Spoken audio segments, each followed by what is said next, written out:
PTI और बुशरा बीबी के खिलाफ 190 मिलियन पाउंड रेफरेंस का फैसला सुना दिया गया। बानी पीटीआई को 14 साल कैद और 10 लाख रुपए जुर्माने की सजा सुना दी गई। बुशरा बीबी को 7 साल कैद और 5 लाख रुपए जुर्माने की सजा सुनाई गई है। 3 बार महफूज फैसला मुअख्खर होने के बाद 190 मिलियन पाउंड रेफरेंस का फैसला आज सामने आ गया। एहतसाब अदालत इस्लामाबाद के जज नासिर जावेद ने अडियाला जेल में फैसला पढ़कर सुनाया।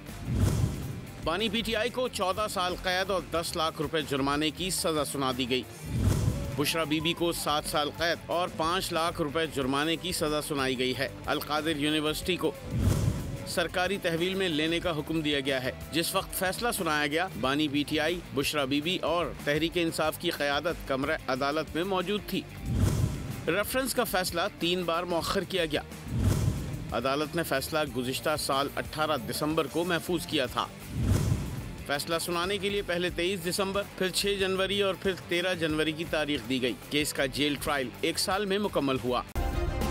सब्सक्राइब करें और बेल दबाएं ताकि कोई खबर रह न जाए।